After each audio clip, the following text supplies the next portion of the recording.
আপনি কি বলেছিলেন ভারত সম্বন্ধে? লোকের এত বিক্ষোভ আপনাকে ঘিরে, সত্যিটা একটু বলতেন যদি কি হয়েছিল। এখানে আমার কিছু বলার আপনি তো কিছু একটা মন্তব্য করেছিলেন যার জন্য এখানে আমার কিছু বলার নেই। কি ঘটছিল একটু বলেন।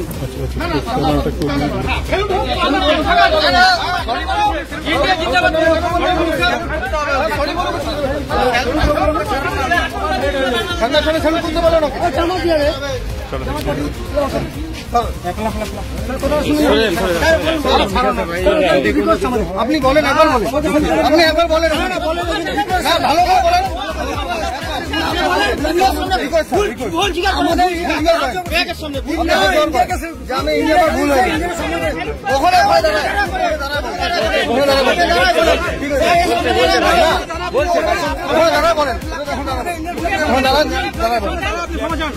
না ভাই ঠিক আছে, দাদা বলুন। বলছে এই নোংরা নেক্সট টাইম করবেন না ইন্ডিয়াতে এসে। এটা বাংলাদেশের আতঙ্কবাদী, এটা আতঙ্কবাদী।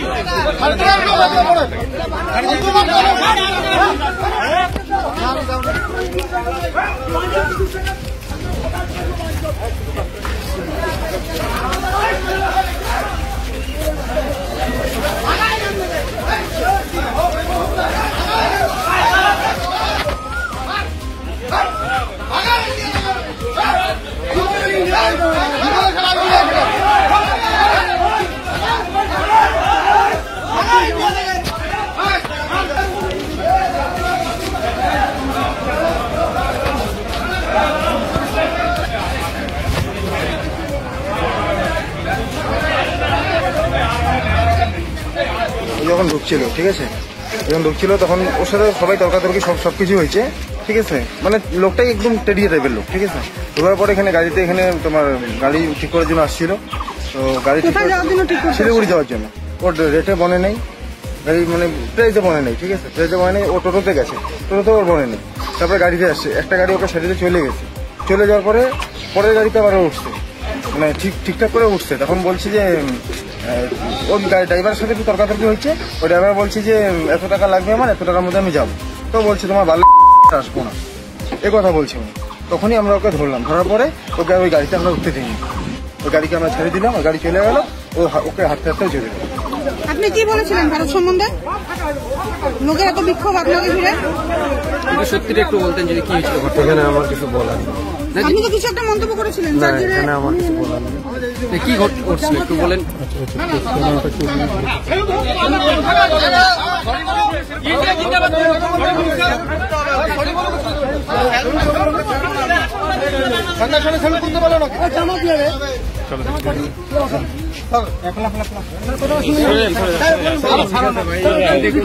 আপনি বলেন, একবার বলেন, আপনি একবার বলেন, ভালো করে বলেন।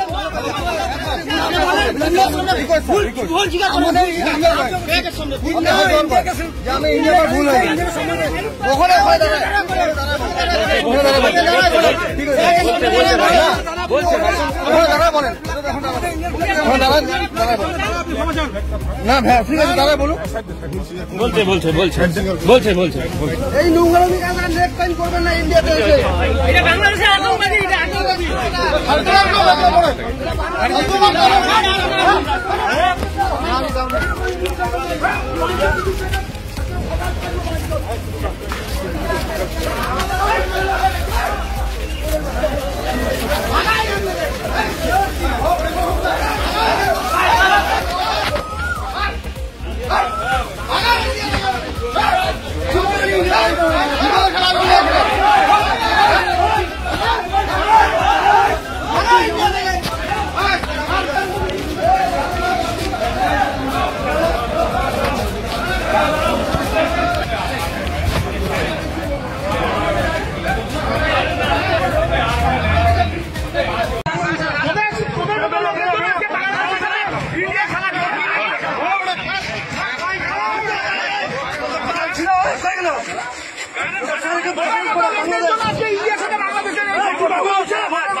তারা বলতে চাচ্ছে যে আমি গালি দিছি, কিন্তু গালির কোনো প্রমাণ নেই।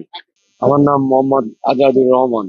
বাংলাদেশের ইমিগ্রেশন পার হয়ে 9:30টার পরে 10টার দিকে ইন্ডিয়ান বিএসএফ এন্ট্রি দিয়ে আমি ইন্ডিয়ান কাস্টমসে যখন ঢুকি, তখন ইন্ডিয়ান কাস্টমস আমার পাসপোর্ট নিয়ে চেক করে দেখে বলতেছে যে, একজন ভদ্রলোক বলতে যে আপনি কি রুপি নিয়ে আসছেন?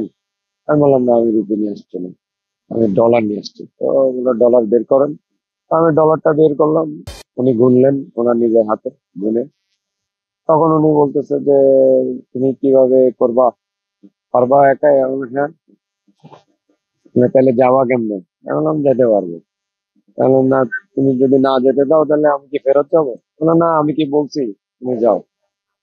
পরে ওইটা আমার মাথায় আছে। আমি নিজে ইমিগ্রেশনে সরাসরি ঢুকছি, কোনো মানি এক্সচেঞ্জারের কাছে যাইনি। ইমিগ্রেশন নিজে এম্বার্সন কার্ড যেটা আছে ওটা লিখে, ফর্মটা লিখে আমি জমা দিয়ে সুন্দর মতো ইমিগ্রেশন করে অ্যারাইভাল সিল মেরে আমি চলে গেছি মানি এক্সচেঞ্জারে, ওখানে দিক দিয়ে চলে যাবে। তো মানি এক্সচেঞ্জারের ওই জায়গায় রহমান একটা মানি এক্সচেঞ্জার আছে। তো ওখানে আমি ওই মানি এক্সচেঞ্জারের ওখান থেকে মানি এক্সচেঞ্জ করলাম ডলার। তারপরে তো গাড়িতে উঠবো। তো ওখানে আর এক মানি এক্সচেঞ্জার ছিল, শম্ভু, ও আমাদের পরিচিত। তো দেখলাম যে ও যাচ্ছে, একটা গাড়িতে উঠতেছে। তো আমি বললাম যে, তুমি কোথায় যাবা শাহিন? তো বললো যে আমি কাশিয়াং যাবো। তো আমার বাচ্চা আবার কাশিয়াং এ পড়ে, আইসিএসসি পরীক্ষা দিছে বিগত 5 বছর আগে। আমি সিঙ্গেল প্যারেন্টস, আমি বোর্ডিং স্কুলে শিফট করছিলাম, একা মেনটেন করতে পারি না এই কারণে। পরে ওই আমি উঠতে গেছি, তখন ওই প্যারেন্টস, আর এক মহিলা প্যারেন্টস ছিল, উনি ওনার বাচ্চাও নিতে যাবে, হিমালিতে পড়ে। তো বললো ওঠেন। তা উঠতে গেছি, পরে ওই ওখানকার ড্রাইভার, তবে মানি এক্সচেঞ্জাররা ওরা আসতে, কয়, না, এখানে সিন্ডিকেট আছে, তুমি যেতে পারো না। তো আমি বললাম যেতে পারবো না, অসুবিধা কি? কয় না, আমার ড্রাইভাররা একটু বললো যে এটা শিলিগুড়ির গাড়ি, তো শিলিগুড়িতে তুমি তুমি ভাড়া নিছো, তুমি চলে যাও, আমি যেতে পারবো না। পরে আমি আর যাইনি। পরে ওই ভদ্রলোককে বললাম, রহমান এক্সচেঞ্জের ওনার, ওনার বললো যে আমার সাথে চলে। তো উনিও শিলিগুড়ি যাবে। তো আমি শিলিগুড়ি যাওয়ার জন্য বসা, উনি গাড়ি নিয়ে আসতে গেছে।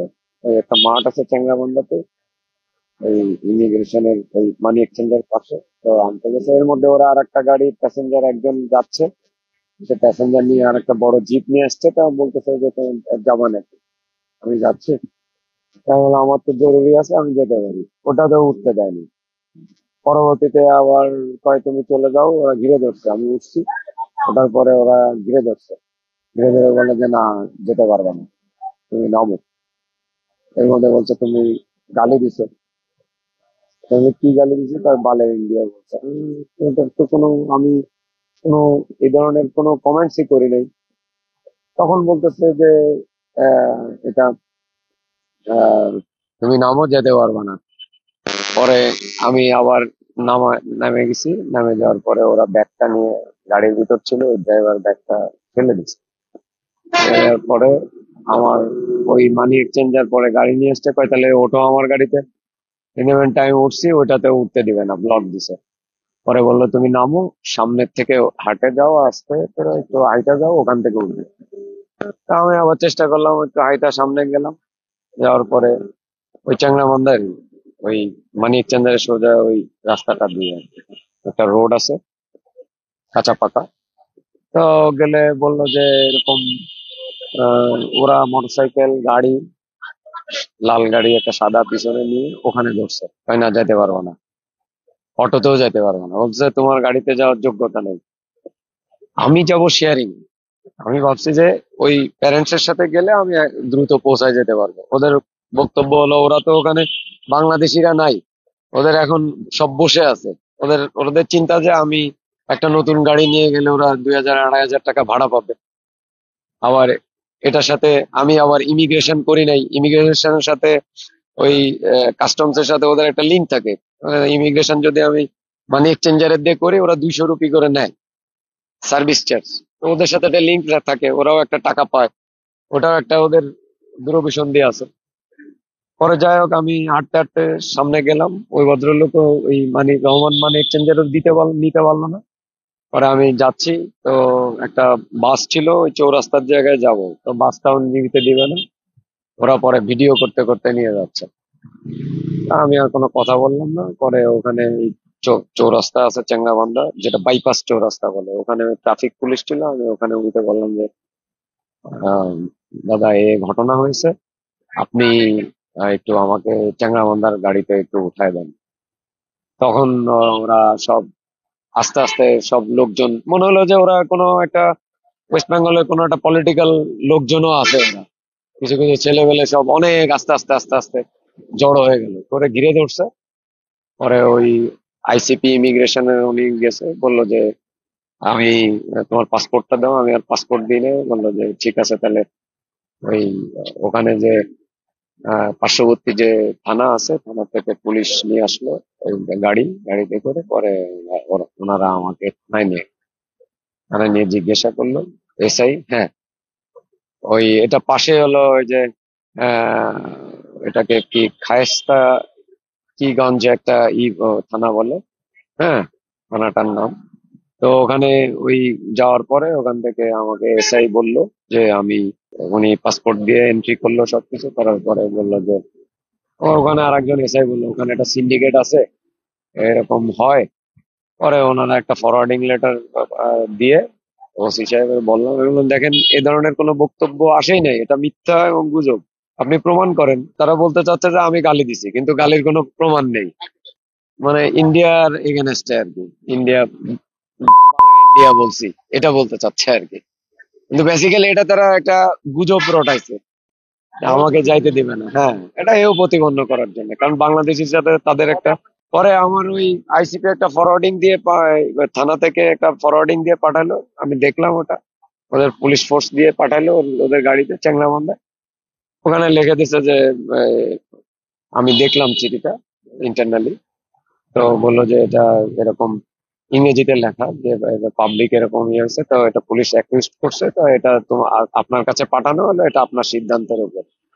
পরে আইসিপি ইমিগ্রেশন যে ভদ্রলোক ছিলেন, উনি আবার আমার ডেকে বললেন যে দেখো দেখো এটা নিউজ হয়ে গেছে, ভাইরাল হয়ে গেছে, যাওয়া ঠিক হবে না, বেটার তুমি বাংলাদেশ ব্যাক যাও। পরে এক্সিট সিল দিয়ে, আমি ঠিক আছে এক্সিট সিল দিয়ে পরে আমি বেরোনোর সময় তখন ওরা আবার চারিপাশ দিয়ে ঘিরে ঘিরে ধরছে, যে সরি বলতে হবে।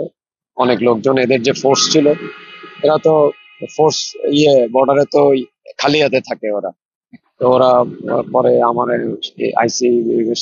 আইসিপি ইমিগ্রেশন বললো যে তুমি কানে কানে বললো তুমি একটু সরি বলো। আমি বললাম যে দেখেন আমি তো এই ধরনের বলি নাই, তারপরে যদি বলতে হয় আমি বলি। পরে ওদেরকে সরায় আমাকে নিয়ে আসলো আর কি, কাস্টমস হয়ে বিএসএফ এর এখানে। এর মধ্যে আবার থানায়ও বিএসএফ এর লোকেরা গেছিল, সাউথ ইন্ডিয়ান ভদ্রলোক ছিল, সেও জিজ্ঞেস করলো। তখন আমি বললাম যে না, এখানে এরকম কিছু না, দেখো আমার গত 10 বছরে অনেক ভিসা আছে, আমি বিদেশি কোম্পানিতে চাকরি করছি, আমার বাচ্চাদের পড়াইছি, আমি কালচার এটা জানি। এটা একটা হেয় প্রতিপন্ন করার জন্য, এটা তারা একটা অপপ্রচার করার জন্য এই ধরনের একটা ভিডিও ভাইরাল করছে, এবং এটা মানে বাংলাদেশ ইন্ডিয়ার এই সম্পর্কটা নষ্ট হওয়ার জন্য এটা হয়েছে। বাংলাদেশ ইন্ডিয়া এটা সম্পর্কটা নষ্ট হচ্ছে, যার কারণে এই জিনিসটা তারা ঘটানোর চেষ্টা করছে, এই আর কি। আমার ছেলে ওখানে দার্জিলিং ডিস্ট্রিক্টে কার্শিয়াং এ একটা স্কুলে পড়ে, বোর্ডিং স্কুলে। ওখানে টিচাররা ফোন করছিল, তো ওনারা পাঠানোর ব্যবস্থা করবে। একা আসতে পারতো, কিন্তু আমার ওখানে আমার বাচ্চার আইসিএসই মানে এসএসসি, বাংলাদেশ এসএসসি সমমান আর কি, মাধ্যমিক পরীক্ষা শেষ হয়েছে 24 তারিখে। তো আমি ভিসা পেয়েছি, তো আমার বাচ্চার ওখানে বললো যে বাবা এখানে পেমেন্টের ইস্যু আছে, তুমি আসো, এসে আমার বেডিং থাকে, ওই লেপ থাকে, তারপরে ট্যাঙ্কি থাকে, বালিশ থাকে, কোল বালিশ থাকে, এগুলোকে আবার নিয়ে আসতে হয়। ভাই আমি একা একা নিয়ে আসতে পারবো না, তুমি আসো, তাহলে আমি যেতে পারবো। এই কারণে আমার যাওয়া। বিদেশি কোম্পানিতে চাকরিতে করতাম, আমি অনেকবারই গেছি। আমি এই মাদ্রাজেও গেছি। আমি একটা মাল্টি ন্যাশনাল কোম্পানিতে চাকরি করতাম, পুমা ইন্ডিয়া বাংলাদেশ, তখন অফিস ছিল। এটা ভারতীয় হাই কমিশন বা ইন্ডিয়ান সেন্ট্রাল গভর্নমেন্ট বা ওয়েস্ট বেঙ্গলের যে প্রাইম মিনিস্টার আছে, এটা হস্তক্ষেপ করা উচিত, যে বাংলাদেশিদের এরকম হেনস্থা না করা, এবং টিস করে, তারা অনেক নিন্দা করে। বিশেষ করে এই 5ই আগস্টের পরে ঘটনাগুলো ঘটতেছে বেশি। হ্যাঁ, এটা তাদের ইন্টেনশন যে তুমি হেঁটে যাও, এবং কাউকে উঠতে দেয় নাই। বলছে যে ইন্ডিয়ার এগেনস্টে গালি দিছে, মানে একটা ইজম তৈরি করার চেষ্টা করছে। আমি তো প্রায় ওখান থেকে 3 কিলোমিটার হাঁটছি, যে বাইপাস পর্যন্ত। না, আমি আনতে পারিনি। ছেলে হয়তো আমার স্কুলের থেকে বলছি যে আপনি আপনারা অ্যারেঞ্জমেন্ট করে আপনাদের দায়িত্বে পাঠাবেন। আমার আসা সম্ভব না, কারণ এটা আমাদের দেশের যে সমস্ত অন্য ধর্মের লোকেরা যাচ্ছে তাদের জন্য কোনো সমস্যা না। বলতে চাচ্ছি যে দেখা যাচ্ছে যে আমাদের দেশে তো অনেক অন্য ধর্মের লোকেরা যায়, তাদের সাথে কিন্তু এরকম টিস করে না বা এরকম বিরক্ত করে না। হ্যাঁ, আমরা বাংলাদেশি, বিশেষ করে ওয়েস্ট বেঙ্গলে আমিও জানতে পারলাম কয়েকজনের সাথে কথা বলে, ওয়েস্ট বেঙ্গলে দেখা যাচ্ছে এটা বিভেদ তৈরি হচ্ছে বিভিন্ন রকম। বাংলাদেশি হিসাবে আমাদের উপর একটু বেশি ইফেক্টেড। বেশি আমি যখন রিটার্ন আসি তখন ওনারা বলছে যে আপনি মিডিয়াকে বলেন একটা সম্মেলন করার জন্য, এবং আমাদের বাংলাদেশের বিজেপিকেও বলছিলাম, তো ওনারাও খুব অনুতপ্ত। হ্যাঁ, অবশ্যই এটা তো আমাদেরকে প্রতিবাদ করা উচিত, ইন্ডিয়ান হাই কমিশনকে এবং সেন্ট্রাল গভর্নমেন্ট বা স্টেট গভর্নমেন্ট।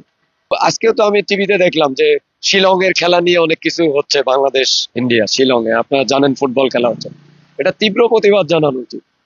হোয়াট এভার, এটা স্টপ করে দেওয়া উচিত। ভিসা আমাদেরকে দেওয়া দরকার নাই, আমাদের যাওয়াও প্রয়োজন নাই। তারা যদি এরকম বিহেভ করে, আমাদের দরকার নেই। আমি তো যেতে ইচ্ছুক ছিলাম না, কারণ আমার বাচ্চা যেহেতু পড়ে আমাকে আনতে হবে, আমি তো এই সিজনে চেঞ্জ করতে পারবো না।